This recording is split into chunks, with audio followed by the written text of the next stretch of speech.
This episode, we feature a guest that is part of the UFO speaking circuit, educating truth seekers on UFOs, aliens, and the paranormal. Author of the Midlife Magic. I'd like to welcome Joanne Richards to the show. How you doing, Joanne? I'm well. Thank you for having me. Yeah, and thanks again for taking the time to do this today. Super excited about this. It's one of my favorite topics. I love talking about aliens and UFOs, and Me too. it's just one of those fascinating things, and it feels like the more you learn about the subject, I feel like the less you understand or really feel like you know about the subject, if that makes any sense. Exactly. So maybe with your understanding, or perhaps you have some insight, I think, than the average person. I think you may have a little bit more credibility than the average person who understands or talks about UFOs. And basically based on the fact that your was your husband and your father both My husband and father-in-law. Oh, father-in-law worked for the His dad. military, right? Right, definitely. And Very, they had very deep in. So can we maybe talk a little bit about that, just to give maybe Sure. the listeners a scope of kind of where you're coming from? And then I do want to, once we do that, I want to get into maybe your background so we can get an understanding of who you are and kind of your perspective and take on all this. Sure. Well, my husband is Captain Mark Richards, Navy military intelligence officer, was part of the secret space program. His father, Ellis Lloyd Richards Jr., was a major in the Air Force and then took over an international security agency founded by the United Nations in 1947. He took over in 1965 or 6 when Admiral Nimitz passed. And so both of them, from the time they were, teenagers, they were actively involved with aliens and all kinds of stuff. And my husband was around them ever since he was a kid because of what his dad was doing for the Air Force and for international security. So their life was filled with that. And I think my father-in-law's father, he was part of several think tanks. He was part of the Manhattan Project. The other grandfather was a Teddy Roosevelt Rough Rider. Yes. Well, no, I was just saying, wow, that's pretty intense. They have impressive backgrounds. So, they've all been around aliens and science stuff and politicians and government secret stuff for, it seems like, forever. So my husband just grew up with that. And then he's basically the source of most of my information. And he certainly got me interested in it because I grew up in the 50s and 60s watching B-rated Martian movies, and a few of those terrified me, but I never gave it another thought. And it's like, okay, UFOs, it's not something we talked about around the dinner table. And I just put it out of my mind until I met him in the late 1990s. Like, when did we meet? It's been a long time. So 1997 we met, and eventually he told me, he didn't really tell me. It's like basically eventually he was having me read some stuff he wrote. And it's like, oh, okay, you've been in space. That's cool. You almost died in space. You've been dealing with aliens. So the conversation just evolved, and I learned more and more over time. So it's like when we first met, it's not like he said, oh, I mean, he did tell me he grew up in a military family, but it wasn't like, hey, and I was in the secret space program, because I would have said, sure.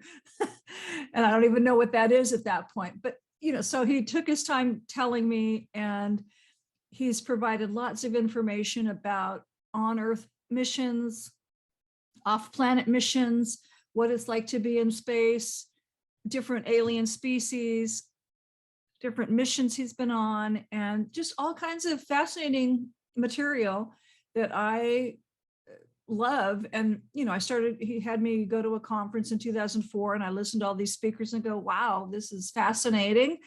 And by the next year, I had enough material to have my own booth at that same conference. And a couple of years later, I started speaking at conferences. So it just kind of evolved from there. That's really cool. So, I mean, is it safe to say that the U.S. government works with extraterrestrial, beings? Yes, they have been working. Well, the U.S. government knows about hundreds of species, as do most of the major, the governments around the world. They all know, the major church leaders all know about the reality of this. And in 1952, there was a species that came and interacted and introduced themselves to my father-in-law and the Air Force Base he was at in Northern California. So since the early 50s, this particular species of reptilians have been our allies and been working with our military ever since. So that's Wow. one. And there are other ally species we have, but the raptors have been our ally That's and actively interesting. involved with us for years. You mentioned the reptilians are allies. Every One story, kind, one one kind. branch. Okay, because Yes. every They're story, every experience I've ever heard when they talk about reptilians is like almost like humans discuss them or they have this agenda against humanity. I mean, and it could all be conspiracy. I don't know, and they perhaps don't even know. I'm just saying, like They from what. do. Well, it's like there are several, and I'm quick to remind people there are several species of reptilians. Two species originated on this planet. They evolved from dinosaur, velociraptor type dinosaurs. One species still looks like the dinosaurs they started out as. They still look like dinosaurs. They're very proud of that. And they thought of us as rodents. They didn't think very highly of us, but they know that it's in their best interest to be our allies. So that's the branch, we call them raptors. That's the branch that are allies. Their cousins evolved into more of a human looking being. They still have claws and 3 toes, no tails usually. And they are definitely our enemies to both humans and the raptors. And both of them have vast empires. The raptors have a huge empire out in space, but they still have bases here. The reptoids have bases here, but the reptoids, are the ones who kidnap the largest number of people. They are involved with terrorist organizations. They are involved with many of probably some of our politicians, some of our big corporate leaders, and they are definitely involved with certain political enemies or other politicians, leaders from other countries. It's like I could say Putin has worked with the reptoids at some point. Probably China has too. Like, different ones switch which species they're working on at any one time. That's interesting. Why? I mean, they could probably just get rid of us if they wanted to. They Why? could Why would they? What's the interest with like working like with us. Yeah. Well, that's a good question. I know why a lot of them would like to annihilate us or take over and make us slaves.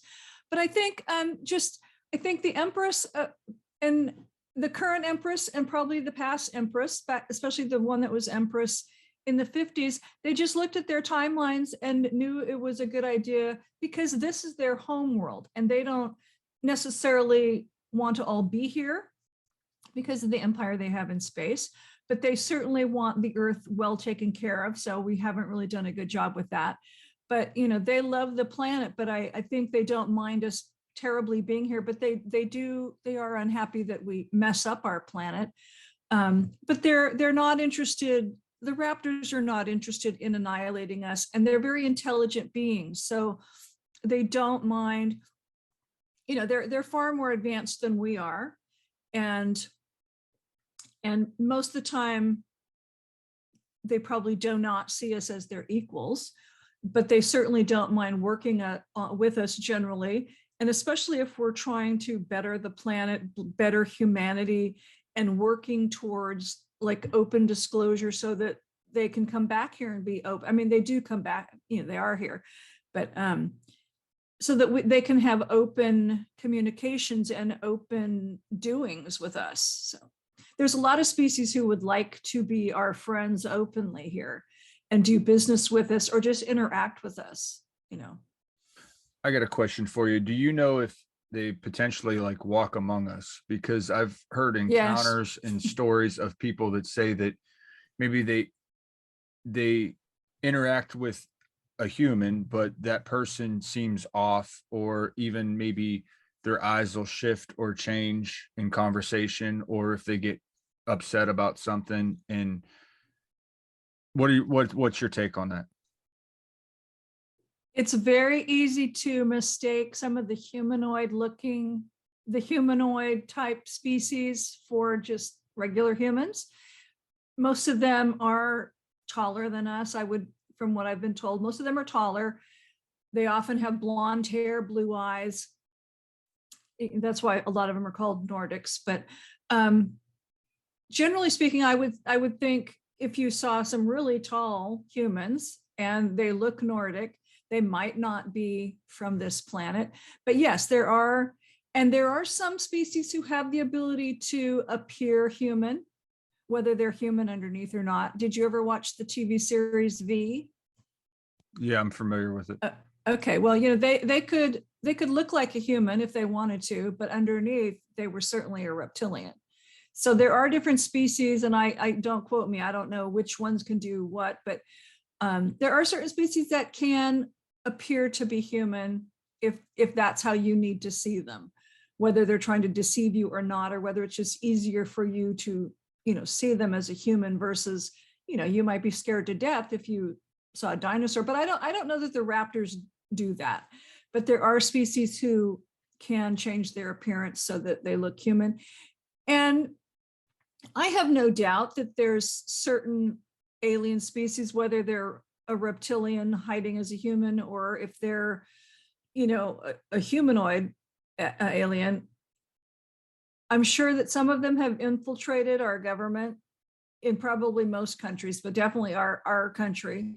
I think there are some that are probably in Congress or working in the government, and we just don't know.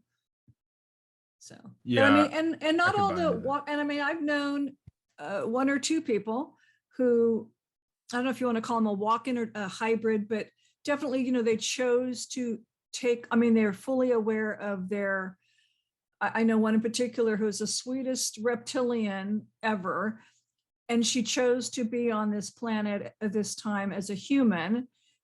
Most of us, I never saw her as a reptilian, but I think her partner did on one or more occasions. But she can change, but most of the time we're seeing her as human. But I do know it happens. Now, for the skeptics out there that listen to this episode and go, this is craziness. This is crazy talk.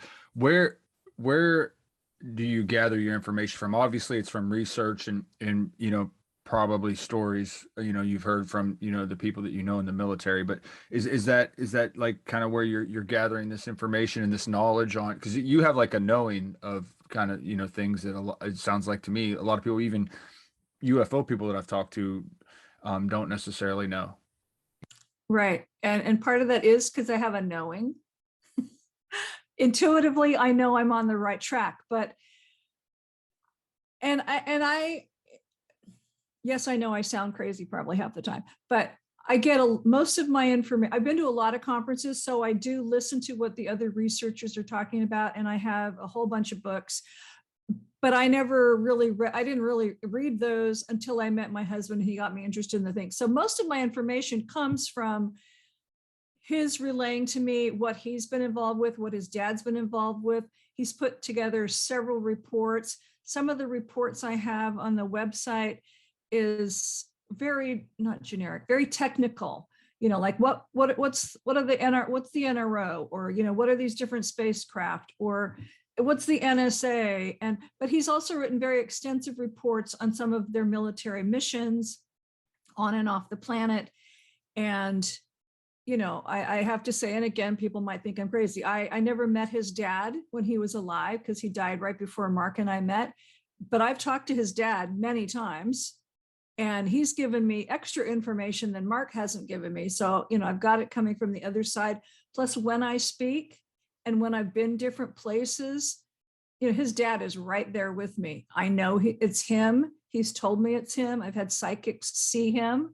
So that's really a strong validation for me. And he's constantly telling me that I'm on the right track. Thank you for speaking the truth, that kind of stuff. So, and I have a lot of energetic, spiritual validation when I'm speaking. I get this feeling. I know there's beings behind me. I know I'm not crazy, and I know I've got the truth. And then when I go to it's like I've been to different air bases and things like that. So I just know that, like, okay, my husband's told me this, I go to these places and what he's told me gets backed up because of what I've seen and what I've looked into. And the people that know me have also done their own research about, well, is your husband really the real deal? Or so they've, not behind my back, but they've have gone and vetted Right. him on their Right. own. Right. So That's interesting. And then, I don't know where to go with this. The, I got so many questions. well, I got I'll so just, many questions for you. I'm that's okay. Well, sorry. I'll just say, while you're thinking of your next questions, like, and along the way, I've had my own UFO sightings. I didn't have them before I met Mark, but now that I'm interested in this, I have seen stuff. Isn't that Some funny with how my, that works? it's amazing because, early on when I would just go places, he would always say, just look up at the sky. And that's a great advice for any of us. And one time I was visiting friends in Phoenix. Yeah, Phoenix, not Tucson, Phoenix. And we took a walk one night. It's like, okay, the stars are out. It's beautiful. And then the next night we walked a different part. And it's like, I'm going, look up. And I go, I don't think that's a star. And there was this big, quote unquote star, like pulsing and saying hello. And it's like really slowly. It's like, okay, ladies, it's like, I don't think that's a star. I think it's somebody saying hello to us. And they go, yeah, you're right. So there's three of us saying the same thing. And it wasn't a twinkling. It was like a pulsing in and out, hi type of thing. And so that was cool. And I've seen. That's interesting. That's where I had my Yeah. UFO sighting, was Phoenix. Oh, really? Phoenix? Yeah. Okay, Yeah. cool. Yeah. Yeah. And it was interesting because the one neighborhood, both of the neighborhoods are residential, but one was, and I don't even know where it was, but one was very suburban residential, like a tract.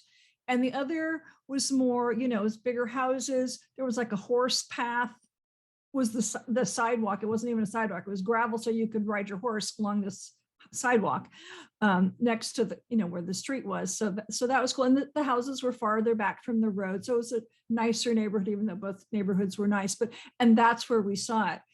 And I just a few years ago, when I was visiting, and just my life's an open book pretty much. For those of you who don't know who Mark Richards is, I mean, he's in prison. He's been in prison for almost 40 years. He's a political prisoner, but on paper, he was convicted of a crime he had nothing to do with. Okay, that being said, a couple of years ago, I was visiting. Every now and then we're allowed to have like a 2-day visit in an apartment on the prison grounds. And it was our wedding anniversary / my 65th birthday. And he had to go out to the outer door and get counted by the guard. And he said, come out to the patio. I'm going, okay, what? And he goes, look up. And there was the biggest triangular craft just going slowly over our apartment. And Travis Air Force Base is very near there. But this wasn't one of our triangular craft. It was going too slow for going that low. And I could see its outline. I could see its lights. I could hear its whoop, whoop, whoop. I could hear its engine, if that's what you want to call it. Like, oh my gosh, I can't think of a better birthday present for a big birthday. And then not too long later, several minutes later, it had circled around and it came back just to make sure I saw it. I'm going, okay, that's not one of ours, right? And he's going, no. I go, you know who it is? Yeah, it's one of my friends, she's not human, but she's flying that thing. She wants to say hello to you. It's like, cool. And it's like, you can't, if you see, and that was the naked eye, that was no night vision goggles, that was low enough so I could see it, hear it, almost, you'd think you could touch it, but it's like, I wasn't hallucinating. It was the most amazing, incredible experience. So it's like, I don't need any other proof to tell me UFOs are real.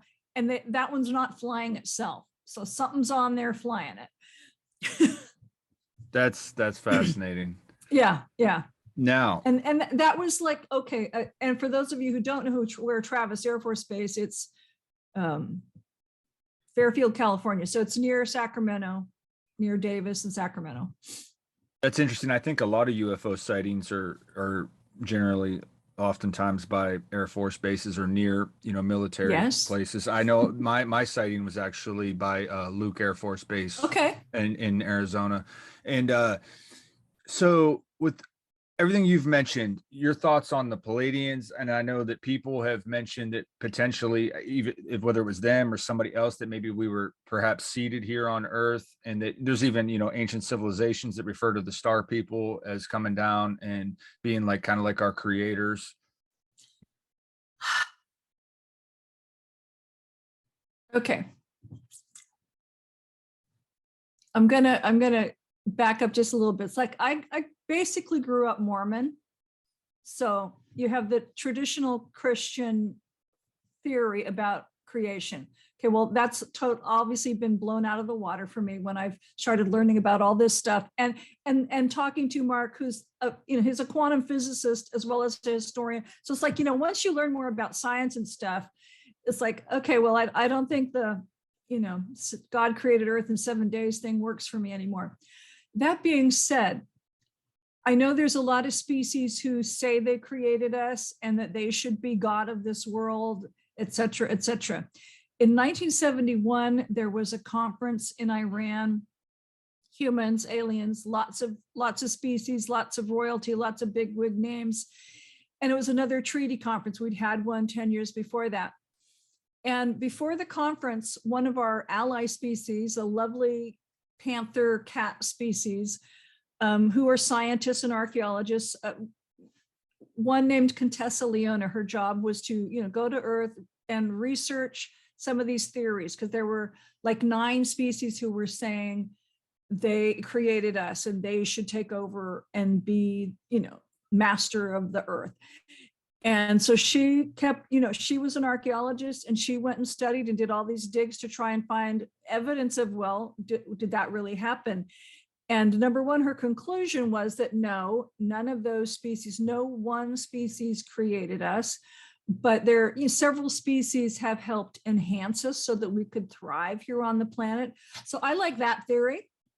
And you mean like from perhaps like Neanderthal to like current day human or something similar? Is that what you're referring to, like with altering the DNA? I don't know how they did it. I don't know if they altered the DNA. I don't know exactly what they did, but it's just the way it was presented in this report was they enhanced us somehow. So it's not like they, totally created us or we were this weird experiment. And obviously we were around from the time the dinosaurs were, according to our dinosaur friends. So I don't know exactly how they helped us, but different species, various species did that. So, and I don't have that total report because it's thousands and thousands of pages, and Mark got distracted and wasn't able to finish the last few parts. But that's enough for me to go, okay, then I don't have to believe the one species created us, one only. So it's like, and they wanted us to thrive. I think they they didn't want to destroy us, and they weren't doing it to make us their slaves or be able to I'm sure, well, yes, we do. A lot of us have probably something so that we're control, but that mind control is a whole nother story. But I like that, and I don't have all the information, and I do believe a lot of different species have come, like alien species have been visiting here for thousands of years. All their species are way older than we are. And, there's evidence in art, prehistoric art, and even medieval art of visitations and, ancient aliens. A lot of people talk about that. So I have no doubt that there's been a presence and different species. I mean, there's even evidence probably in the Bible, but there's definite physical evidence in the Middle East of nuclear war. The different aliens were fighting each other. So it's not a new concept. That they've been here for a long time, whether they were dealing with us or not. But I don't know if that answered your question. But. Yeah, it was good. Is there evidence of potential time travel or interdimensional, like, because some people think that they're perhaps interdimensional beings that can kind of go in and out of our, or maybe even warp space time type thing? I mean, there are certain species that can travel interdimensionally. There's a lovely little insect species who came to the planet in 1978. They were tricked. They have the ability to travel interdimensionally. They also have the cloaking ability. So there was another species, and I don't know who, I can only guess, but there was another species who tricked them into thinking that Earth was not inhabited. because they wanted the technology of the little bugs. And the little bugs look like they're tardigrades. I mean, that's what, we call them now. Or there's an earth-based species that's I think what they call them, or water bears. And they've sent them into space to see how, they are very resilient. Anyway, this species is like their twin from another dimension. They came to this planet, they got tricked into coming to this planet. Their mothership crashed. And this is a real life UFO crash, situation in like Bolivia in May of 1978. And you had all these groups. You had our US military went down there to help them or retrieve, everybody wants to retrieve the crashed craft first, you get first dibs. Bechtel happened to be there. There were some German mercenaries that were there. So you had all these groups vying, and of course there's a little battle. But anyway, we won, of course. And we helped the little sweet bugs establish bases here on the planet, and they have been our allies. I mean, and for as small as they are, they're not bigger than probably a raisin, but for as small as they are, they're very, they've got energy weapons, or they've got some kind of weapons. They can defend themselves to the hilt, and they're very playful and they're wonderful. And my husband could communicate with them telepathically. So, I mean, that's just one species that can travel interdimensionally. There are other species, and like, the Bigfoot, Sasquatch, Yeti, whatever you want to call them. They are an interdimensional traveling alien species. Kind of what, at least everything that I mean, and I'm nobody, but I mean, everything that I've come across and experience. I mean, I'm leaning more towards that. Yeah, for sure, that they're interdimensional. I mean, because there's even like video and like sightings where they're there 1 second, they run in the brush, and then they're gone. Like, right. They just like, and almost there's like they numerous vanish. sightings. It's interesting because there was a speaker at a Washington conference I was at the fall before COVID hit. And he's very knowledgeable and has had experiences with Bigfoot up in his Oregon and Washington. And even the property he lives on in Washington now, I think they come, I don't know if they come all the way into like his campfire area, but they'll come to the edge of his forest. He's got a lot of personal experience with them. When I've been in Dulce, New Mexico to talk about the Dulce base, it's an Apache reservation. The people there, the local people who live there, and that's their reservation, they've become very open about talking about their UFO sightings and their Bigfoot sightings and the footprints in the dirt, and they'll take castings and just, they've taken pictures of evidence of, what do I want to say? Like, the way they arrange like tree limbs and whatever to make like a little, not a fort, a little hut, or, little hut, whatever you want to call it, something to sleep in. I don't know. Shelter. Yes, a shelter. Thank you. Mark has told me that Bigfoot is especially there around Dulce to kind of guard Dulce for people who shouldn't be getting into the base. So again, there's sightings and information about Bigfoot being all over the place. And the Loch Ness Monster is a species of dinosaur that I think the raptors used to eat, but one or two escaped, or whoever, but that's an interdimensional being, because you might see them or you hear of a sighting and then you can't find them. Wow, But that's interesting. I think there's like a portal that opens up under the surface of the lake, and they're interdimensional. So that's cool. So that's the thing I was going to mention, and you're kind of going into it now, is that, with Bigfoot, there's a lot of, UFO sightings that are near Bigfoot sightings and stuff like that. And also just cryptids in general, or even paranormal stuff. It just seems like that it all kind of goes hand in hand, even with like UFOs and aliens. It's almost like they're kind of one and the same in a lot of strange ways. It's interesting because when Mark was at a conference in 1961, he was 7 turning 8. And there was another one of these interstellar treaty conferences, and he got to be one of 2 or 3 human children allowed to be there. He and his English girlfriend, and then Prince Charles was there at least for the opening ceremony. So Prince Charles has seen aliens. He probably will never admit it publicly, but he has seen aliens. Anyway, Where was I going with that? We were just kind of talking about cryptids and how they're kind Thank of you. one Okay, thank you. opposed. Several aliens, because, okay, number one, we're talking about aliens, so people could be rolling their eyes. Number two, I'm a firm believer and have personal experience with the fairy realm. We call them elementals because they're not all called fairies. Anyway,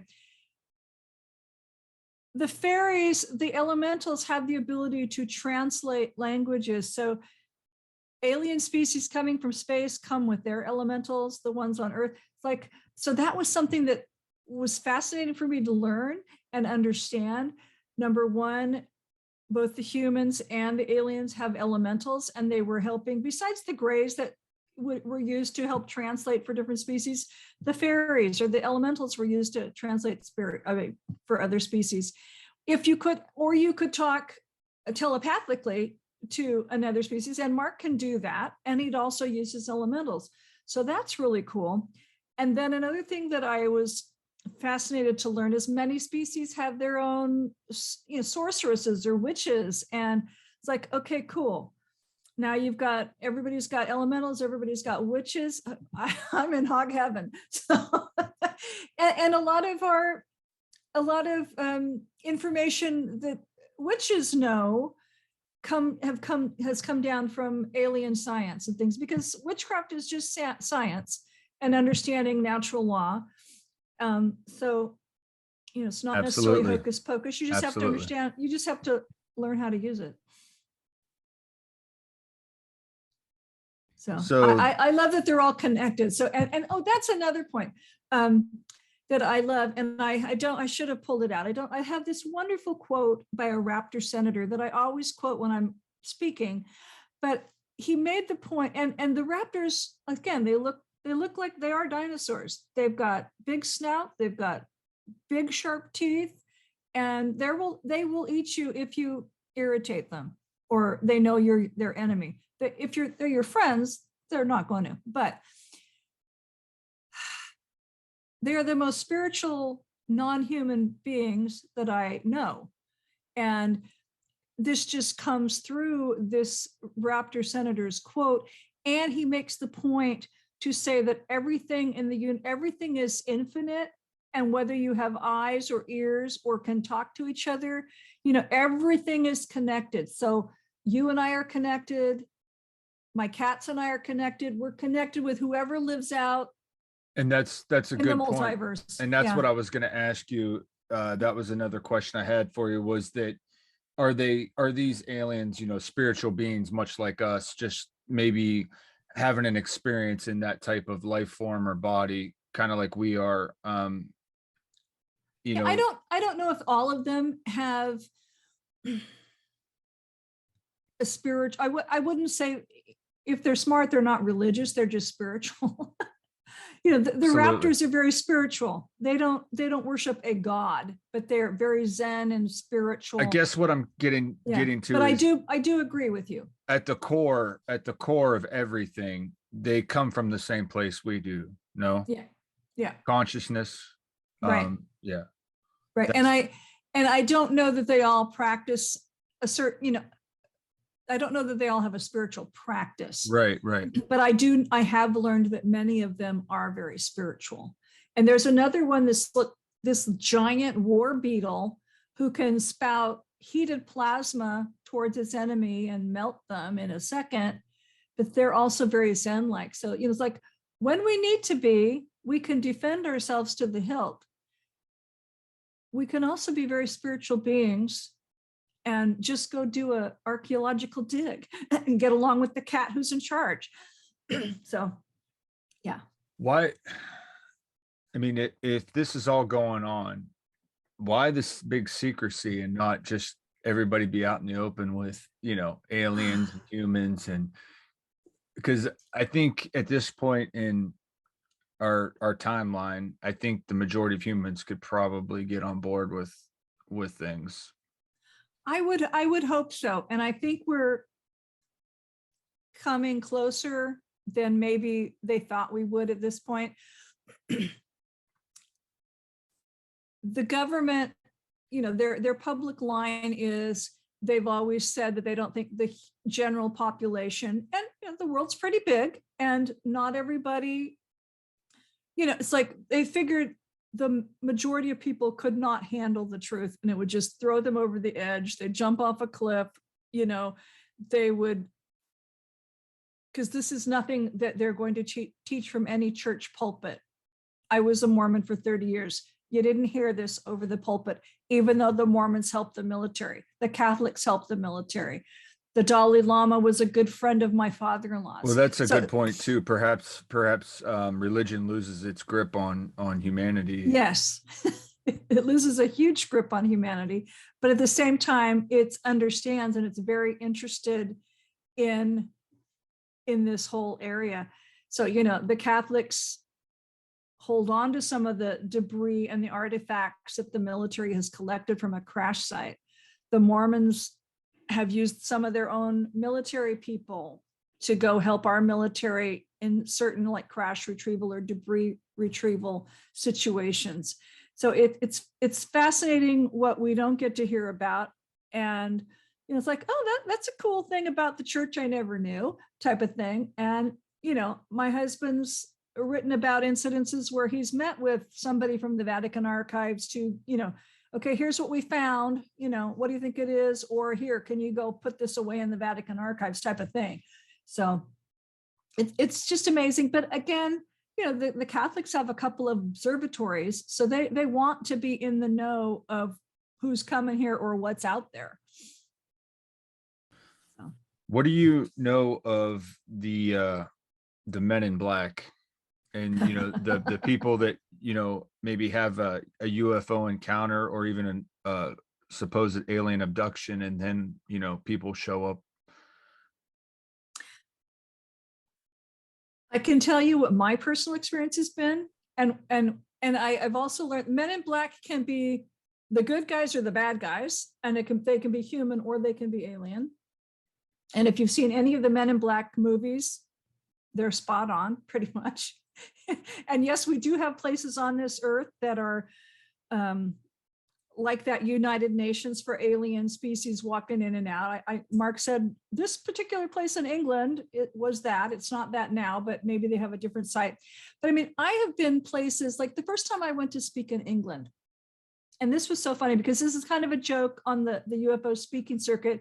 You're sitting in your booth and go, okay, well, let's just see who we think the Men in Black are at this conference. Because the first time I went to speak in England, there were two of them. They were in dark suits. They had the dark sunglasses, and it's like, oh my, could you be more obvious? And they sat like 5 rows from the speaking platform. It's like, so like right in my eyesight the whole time I was talking. It's like, this is silly. But I've also been at a conference where they're dressed in like Hawaiian shirts and acting kind of goofy. And that particular time, I think there was a woman with them. It's like, yeah, no, you don't really belong here. And they're like, the first time I had a booth in 2005, there was this, they said they were husband and wife, but they looked like Barbie and Ken, perfectly dressed, had, she was probably carrying her purse, but like, most of us at a UFO conference, we're carrying all the crap that we bought or like notebooks, we're taking notes. So we've got all this pile of stuff we're carrying, out among the vendors and to go back and sit down. So it's like, they totally did not look like conference attendees. And they came to my booth and I gave them my spiel, and they're the only people probably, or one of the very few people that have actually rolled their eyes at me. It's like, oh, it's like, I wasn't expecting that kind of reaction. But I've been places like I've been at air museums and air bases where somebody has just showed up. And it's like, okay, that person's here because I'm here and they're checking on what I'm doing.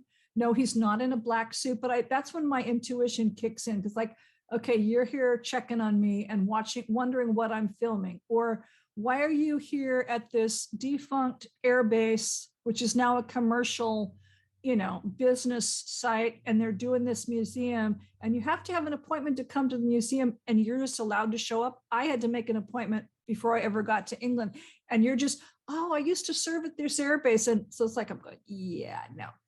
And And thankfully the museum curator is like, Joanne, why don't we go take that ride? And it's pouring down rain. And so we're walking out to his car and I don't have any wellies on, so I'm getting all wet.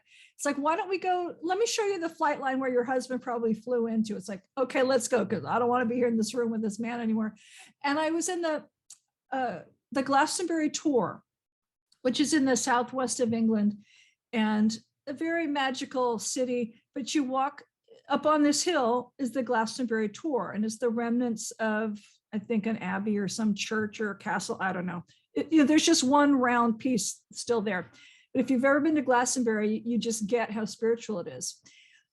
So we hiked up that, we walked up that, and my friend that I was with, she goes, okay, there's a little vortex here, stand right here. It's like, okay. And I don't know, it's like, if you've ever felt a vortex or the energy from a vortex, it's like, oh my gosh, it was so amazing. It's like, it would be like the Marilyn Monroe picture where the airs come, she's the skirts billowing. And not that that's what was happening, but it's like, that's kind of feelings, like this big rush of energy. It was just amazing. Well, then I'm turning around and there's this guy. Again, people need to be less obvious. There's this guy, looked just like a tourist. So he had like black jeans on, a black pullover, the big camera, very, very well groomed. Nice looking at him, but thinking, no, he doesn't belong here and I got to go. And I told my friends, like, I got to start walking down the hill. If you need to, come now or come later, it's like, but I got to go. And he didn't follow me, of course, but it's like, I just get these feelings like, okay, you don't belong here. You're here to check on me and I got to go. So that's my experience with Men in Black. Now, Mark, as a kid, I mean, his parents, they were stationed in France for a couple of years. And his dad was at some military meeting and he was with his babysitter who happened to, front as a stripper.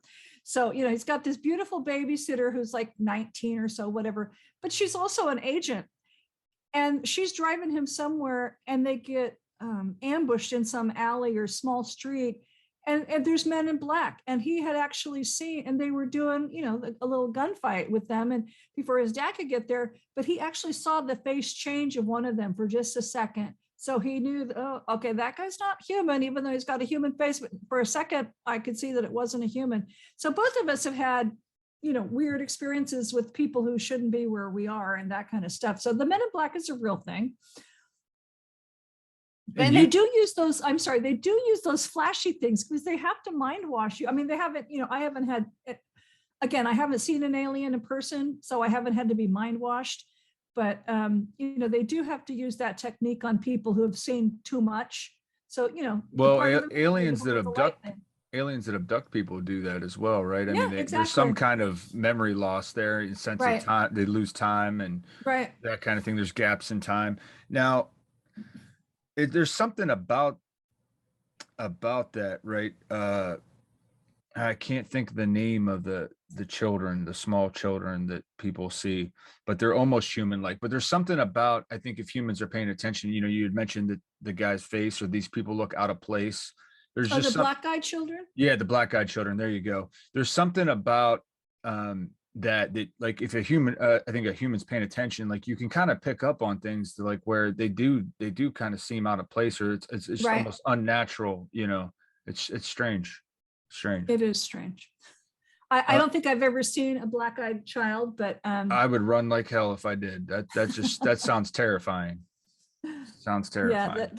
Yeah, but I mean, I have seen other people where it's like, okay, has that person had a facelift, or is there something off about them? And I have seen a hybrid reptilian who looked more human than reptilian, but when you're walking around with gloves and a hat and it's like, okay, something's off here when it's it's not cold, and none of the rest of us are wearing scarves and hats and gloves. So yeah. Right. One other thing I wanted to mention before we move on to another topic is anything about like the prime Mantas type species, the Mantas type species that people talk about.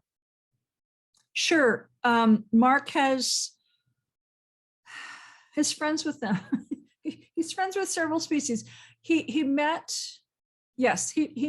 some when he was a kid at the England conference, there were some delegates. There were some delegates that came to the conference, and there was a kind of an outlawed group. There were some delegates, and then there was this outlawed group, because I think, they've been having a civil war or something. The outlawed group talked to our military people, and the daughter of their leader, she was a teenager at the time, but Princess, whatever her name was, I forget. There were these group of alien children that my husband got to interact with because their parents were there as delegates.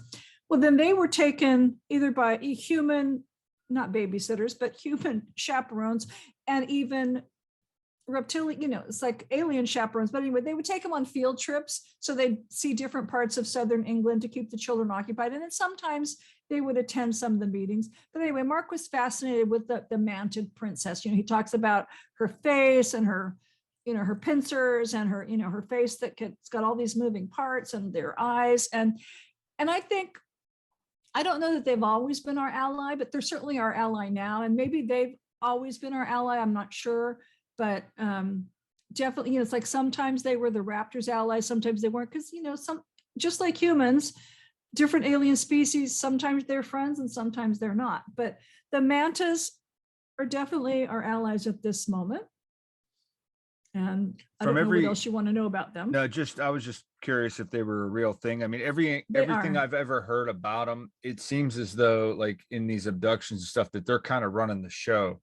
And they every time I've ever heard it, like, they're working with the Greys. What I mean by running the shows, maybe not like everything, but like if there's an abduction taking place, like the Greys are kind of like the workers, and they're kind of like the leader, or the commander, or they're kind of like, or no, am I off there? I think you might be thinking of a different species, because I've actually, and don't quote me again, Mark's never really discussed that manta beings were big into kidnapping. There is another species called trog, and I'm sitting here shaking my finger, but it's not at you. It's like I talk with my hands, I guess. Anyway, there's a species called trogs, and they look part mantis and part ant or whatever. And they're a big, scary reptilian, not insect species. They're heavy into kidnapping. So, and the Greys are usually used, and there's like reptilians, there's many types of Greys. Some work with us as our allies, some work with the reptoids, some are hired by many species to intervene and also do a lot of kidnapping. The trogs are like black marketeers of the universe. They will mine asteroids, they'll mine the moon, they'll mine the rings of whatever. They will also come do raiding parties on Earth and kidnap a large group of humans at any one time and take them off and sell them. So that might be the insect species you're talking about or thinking of. Yeah, that sounds similar to what they're heard. nasty. Yeah, they're really nasty. What is so there's been some good books that have come out about Roswell that kind of go against the popular thought that there was an alien crash, a UFO crash, and that there was a recovery of bodies. Is that a real thing that you know of? And is like Area 51 and all that a real? Area 51 is a real thing, but because of all the leaked information, I think most of the really secret stuff that happened there is been taken is now somewhere else in the United States. Roswell is a real thing. I don't know all the details because, well, now that he's dead, I could probably ask him. It's funny because Mark didn't always know what his dad, it's always a need to know basis, even if you're my kid. But his dad was military intelligence. He was also a JAG officer. He was also a pilot. And he was based a lot in Northern California at a now decommissioned base, but they were sent off, their squads, they were part of a group, very elitely trained people. And whenever something really important happened, like a UFO crash, they were there. So I do know that he was sent to Roswell to help investigate it. And thank you. I'm going to have to talk to him about that because it's nothing he ever talked to Mark about. But I know the Whidbey Island thing up in Washington, they were sent to investigate that. All these things happened in the late 40s and stuff. So he would be sent to investigate this kind of stuff. And he and the people he worked with. But that just triggered me. I need to ask him. But again, I don't have any details. I don't know where the bodies went, except that I do believe they probably were taken to Wright-Patterson because he was also stationed in Wright-Patterson I've in the heard early that 50s. too. Yeah. So, and there's a fabulous speaker, Ray. I forget his last name. It's hard to pronounce. He's a fabulous speaker. He was at Wright-Patterson, and and he's written 1 or 2 books. So he's like kind of tried to figure out where the hidden stuff would have been at Wright-Patterson, and because he was there long after. He's younger than I am, I'm sure, but so he's done a lot of investigation about like where the the bodies probably were, where the hidden stuff probably was there. But his name's Ray. His last name starts with an S, and for the life of me, I can't remember what his name is. But it ends with a C, or not not Zemansky, but something. Anyway, sorry. One real quick question before Sure. I do want to talk about your book. But Okay. one more thing. Our technology that we currently have and are using, is it advanced or maybe accelerated through alien technology and study? Yes. Would we have the computers that we have now without them? No. Would we have cell phones? No. And the other fun fact is, the military is always 30 years at least ahead of the civilians. So it's interesting because my husband. Yeah, I think most of our technology is military applications first before it's introduced to the public. I mean, the internet was designed for the military and universities. One of the very first interviews I did back in the early 2000s, somebody came on the line and said, oh, I was working at a Georgia university back in 1982. Like, that's when my husband got arrested. And, we knew back then that, number one, my husband in the military, they designed all that. So, I don't know whether it was him or his dad were part of that, but these people in Georgia, it's like, yeah, we were working at the university back then. It's like, we knew about your husband back then. I'm going, what? So that was crazy. But one of the things that was used against my husband in his case was he was writing a series of science, political, fantasy fiction books called Imperial Marin. The kids that did this murder, he supposedly masterminded, said, oh, he's trying to overthrow the county here. And, this is, Imperial Marin is this huge plot, blah, blah, blah. Okay, it's a book. I published volume 1. I may never be able to publish the rest of them. The DA kept some of the manuscripts, but in it, well, in the actual manuscript, but I never, published any images. It's like he had pictures of little spacecraft and, beings that they would use in the story. Okay, well, these are now the same cute little craft that our government is planning to use as part of our, new upcoming space program. It's like, and you're calling it the same thing. Oh, and look at that picture. It's the same thing you had that drawing in the, the rough draft of your book or whatever. It's like, where I wonder where you got those images from. Well, if you hadn't seen it, you wouldn't have just probably picked it out of thin air to draw it. It's like, when you find an ancient little statuette of a cat, the people thousands of years ago probably wouldn't have carved that unless they'd seen a giant cat walking around. Right. Hence another piece of evidence for aliens walking around. But so it is amazing to me that the military's got lots of advanced technology, and it eventually catches up with us. Like, the Aurora program. I have a piece of paper, one of Mark's military orders that says he's assigned to the Aurora program. I wasn't allowed to even say that out loud until several years ago, when it's like, okay, now the military is admitting and that we, had such a program. And there's some kind of space museum in Las Vegas. It's like, oh, look, there's a picture of an Aurora sitting right there. Okay, I guess I really can talk about it now because, it's in a museum. That's crazy. And this new UAP thing and Right. the the Navy pilots video footage They're and stuff. great. Yeah, they are. Those pilots are great. I'm assuming the government knows more of what these things are than they're letting on, right? Of Oh yeah. I course. mean, when I came home from a conference in Nevada, Laughlin, Nevada, when those guys, I think, spoke for the first time publicly or at a conference, and those Navy guys were just absolutely wonderful. And again, I'm writing or telling my husband, look, I met these Navy guys and they're talking about this TikTok incident. He goes, oh, yeah, I know what species that was, whose craft that was. Like, oh, that's nice.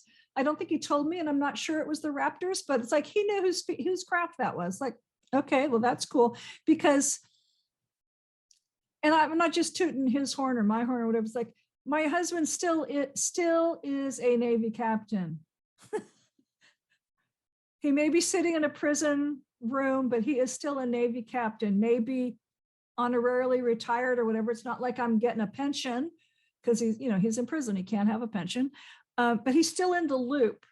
He's still very much in the loop of what's going on. And so he knows about these incidences, whether they happened after he got arrested or not.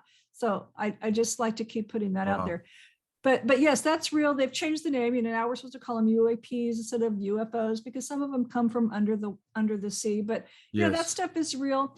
And the fact that the Congress may decide to look into this stuff. Sorry, Congress may not know. Well, Congress definitely doesn't know the depth of the details of this stuff. The president hardly knows. The president knows it exists, and that's about it. But the military is very well read in about what's happening because they have to deal with it. So, yeah, I mean, for defense purposes, even just right. understanding, what's going on. Right. And why would you create a space force if you didn't already know you needed it? That's good. Or if you didn't already have it and you finally had to make it right. public. Right. Yeah. Yeah. Hello. Yeah.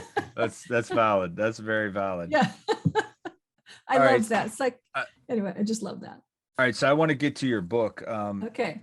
Can you just maybe give, an overall theme of your book? Yeah. And what for the listeners, so we can kind of get the gist of it. Sure. It's called Midlife Magic.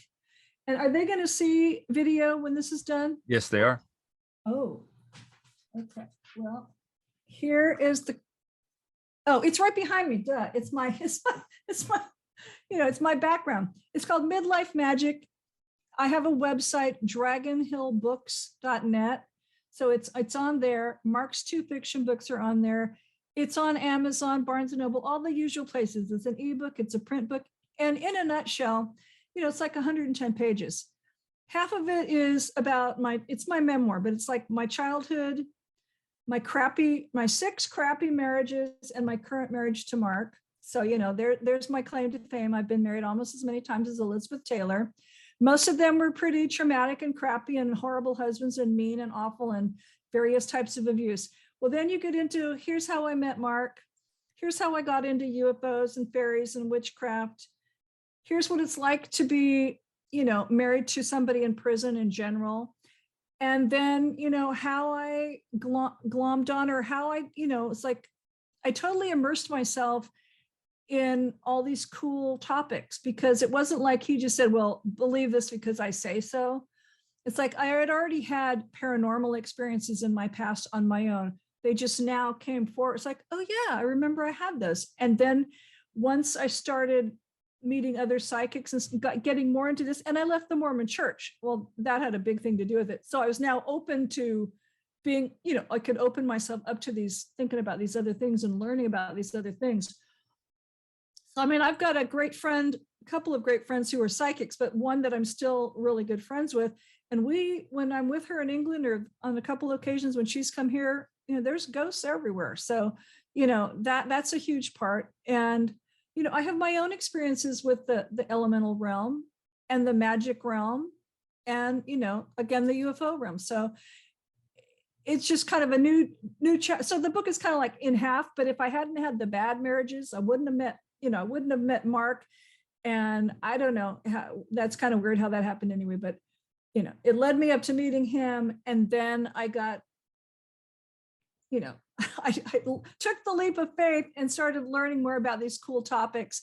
And so that's about the book. It's about, you know, how I changed my life, these cool things I'm interested in, you know, this path I'm on, and I want to share all this cool alien information and, you know, fairy stuff with people. And you know, that's my mission. Yes, I have a thriving business that, you know, pays the bills, and that's all cool, but I'm getting older. I want to retire. I want to do all this fun stuff more and more and more.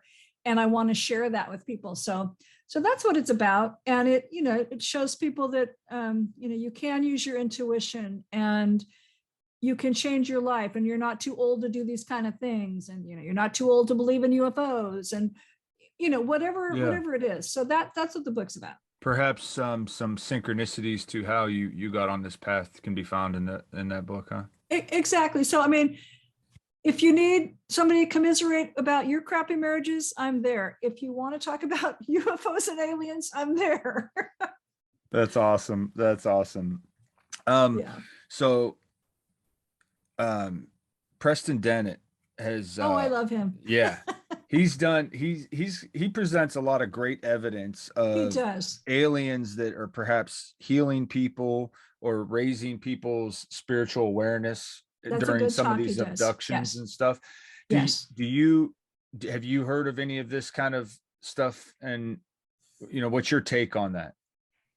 I haven't, again, I have not had an abduction experience. And I don't discount anything he's brought forward. And I have lots of friends who have had abduction experiences. So I accept whatever they've said because that's their experience. Fortunately or unfortunately, I haven't had that same experience, but I know it happens. I know, again, just from the feeling I get, that a lot of these beings are very spiritual. One of my spirit guides is a very much alive raptor sorceress. So you know, I know this stuff can be part of your life, and I've heard Preston give that talk in person, and it's just like, it's fabulous. I was sitting at a conference when I think he gave that one for the first time, and the healing and the health, it's like, it's amazing. So I have no doubt. And I have to say, especially the raptors, again, because Mark knows them the most, it's like they have incredible medical technology. You know, they can repair your skin if you just been eaten or chewed on by some bad alien. You know, they can repair your skin. That's just one little thing, so that you don't even know. You can't tell that, oh, you were just all chewed up there. So. Right. I mean, perhaps it's something to do with DNA or the cells of DNA, because I think I heard somewhere like just in one cell, one like skin cell, even it has the whole map of. Yeah, I don't know how it works. And I don't either. It's interesting. It's like they're not allowed to talk to me face to face yet, because right. There's the whole tree. But I love Preston's work, and he's got so many stories, great stories of, you know, sightings and kidnappings, and, you know, his stories about the children that see all the aliens or the UFO stuff. I mean, he's got lots of, he's done so much research, and he's just so personable. So anyway. And it brings the question to mind, like, what do they want with us if they're healing us and raising our spirituality? But perhaps, that's a good question. You're talking about all these different species. Perhaps there's different agendas all over the place with what they want to do with humans, or how they want to interact with us. They're all, and I don't know how much time we're going, but I could go on and on about the negative agendas, but let's not. So what I have learned from my spirit guides or spirit teams, you know, the people that I channel with, and that give me a lot of instruction and counsel, it's like the humans on the other side, and even the aliens, it's like they want us to be part of the galactic community in a good way. And they also know that we're not, most of us, a lot of us are not really ready for that. And we have to raise ourselves, and we have to, you know, just get better in tune or aligned or more spirit, whatever it is we need to do. It's like, because they're not going to come down to our level. We need to go up to theirs. And, you know, I don't, I'm not part of, I don't know what I want to say. I'm not part of any formal group that's working on this, but I have a lot of friends who have done a lot of work on themselves. And apparently it's like, it looks like I've been doing a lot of work on myself. I know I have, especially in the last couple of years, but it's like they want us to be part of their community. It's like, I can't think of anything that I would rather do in the near future than, and I keep teasing my husband. It's like, I know this sounds crazy. It's like, I just want a big piece of property. Your friends could land or walk through that vortex or walk out of that vortex. And we're all sitting around having tea, having a workshop, just communicating and finding out what everybody's, life is like and how we can, heal the planet Earth, like how we can work together. But again, we have to be at a certain level of consciousness to do that. And so that would be my hope, because there are a lot of species out there that they want that. And with COVID and with so many negative things happening on the planet, we were much closer to disclosure before COVID, because our ally, it's like the aliens are affected by COVID as well. So the ones that would have been here on the planet a lot, they've had to leave for a while because they'll get sick with COVID as well. So there were some species who were just so ready to like bring it on sooner in a good way. Now, if we have to have some major battle and they have to make their presence known, it'll be messy, and that isn't the way they want disclosure. But if they have to help save us, they will. I mean, I just I think hope. I think disclosure would be, a bump to the human race, and Yeah. in a Well, lot of ways, especially and like, on a funny note, there's a lovely dog species. Their whole purpose in life is to be merchants and make money. And right now they buy commodities from Earth and export it out into space. They would love for us to be their customers. To do that, you need disclosure, and you need to have the treaties relaxed enough so there can be open communication between aliens and humans, but until then they can't. So and right it now puts they're me, making all their money. The Hershey's or Nestle's is making a lot of money by selling their chocolate off planet. this all puts me in mind of like a Star Wars movie, man. This is really, Well, really and crazy. again, if you want to go out on the fun stuff, it's like, I kept teasing Mark. I said, okay, well, I guess it's in Star Wars, right? Where they have the bar in space and everybody said, okay. I go, are there really things like that? He goes, oh yeah. And he wrote a report. The raptors, there's a castle in England where they were training humans and raptors, different species to be like in a space working together as a, space, whatever, like a multi species space group unit, military unit. And so Mark and a few other humans were part of the raptor training, and they did have to go do like war games to test themselves out in space. And when that was over, they stopped at the bar. The rest stop out in space. This one, I don't know if it's a human or an alien, but there's like a space station out there, and it's to rest and recover. And there, it's a bar. There's a club there. So it's like, oh my gosh. So truth is stranger than fiction. It's fascinating stuff. Where can the listeners find the work that you're doing and get a hold of you, maybe on socials, or, you Sure. mentioned your website, but please mention it again. Okay. The website for the books is dragonhillbooks.net. You can find me by my name, Joanne Richards, no E, on Facebook, on LinkedIn. I'm on Instagram as Joanne Richards Author. I have a Facebook group for Earth Defense Headquarters, which has all my space reports. Cool. And I have a Facebook group called Midlife Magic. The website for the nonprofit and the spacey reports is edhq.org. So on that one, I just have a newly functional store where you can buy stuff and then instantly download it finally. And there's also a video of one of my talks that I gave several years ago. So multiple ways to find me, and my emails are all on any of those things. Perfect. Hey, thanks for taking the time to be on the show. Oh, this has been so fun. Thank you so much.